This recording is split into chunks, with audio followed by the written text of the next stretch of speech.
Praise the lord. దేవుని శ్రేష్టమైన నామంలో మీ అందరికీ శుభాలు తెలియజేస్తా ఉన్నాను. అందరు బాగున్నారా?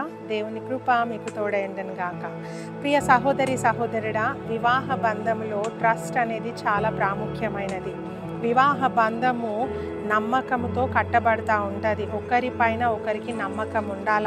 ఈ నమ్మకము ఎప్పుడు పోతుంది అని మనం ఆలోచన చేస్తే, ఎప్పుడైతే మనము నిజాన్ని దాచిపెడతామో, ఎప్పుడైతే అబద్ధాలు మాట్లాడతామో, ఒక పని చేసి ఇంకొకటి చెప్తా ఉంటామో, ఆ యొక్క అబద్ధాన్ని కవర్ చేస్తూ ఉంటామో, అప్పుడు ఒకరి మీద ఒకరికి నమ్మకం అనేది తెగిపోతూ ఉంటుంది.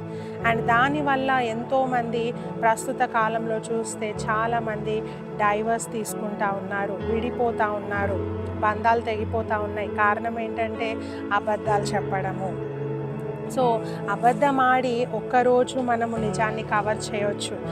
అబద్ధం ఆడి ఒక 3 నెలలు మనం కవర్ చేయొచ్చు, 1 సంవత్సరం కవర్ చేయొచ్చు. కానీ ఎప్పటికీ మనము అబద్ధంతో నిజాన్ని కవర్ చేయలేము. నిజం అనేది ఎప్పటికైనా బయటపడుతుంది. అది వేరే మనుషుల ద్వారా బయటికి రావచ్చు, ఏదో విధంగా నువ్వు చేసిన తప్పిదము తప్పకుండా బయటకు వస్తుంది. సో ఎవరో వచ్చి చెప్పడం కంటే మనమే నిజం చెప్పేస్తే చాలా బాగుంటుంది కదా. సో ఎప్పుడైనా నిజమే మాట్లాడండి, నిజమే పలకండి. మీ వివాహ బంధము స్ట్రాంగ్గా ఉంటుంది. చిరకాలము మీరు మీ యొక్క దాంపత్య జీవితం కలిసి ఉంటారు. మీరు లైఫ్ లాంగ్ భార్యాభర్తలుగా హ్యాపీగా జీవనం సాగించవచ్చు.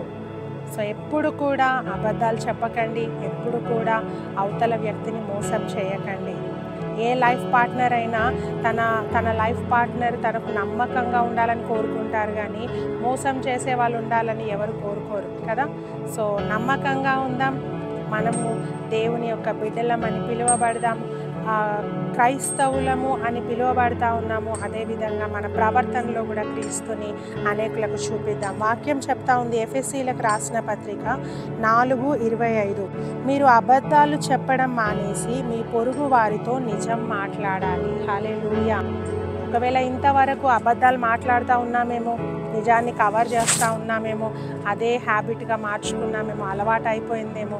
కానీ ఈరోజు పరిశుద్ధాత్మ దేవుడు చెప్తున్న మాట ఏంటంటే, నువ్వు నిజం చెప్పి అబద్ధాలని విడిచిపెట్టాలి. అప్పుడు నీ లైఫ్ బాగుంటుంది, మీ యొక్క మ్యారీడ్ లైఫ్ బాగుంటుంది, మీరు అనేకులకు బ్లెస్సింగ్గా ఉంటారు. God bless you.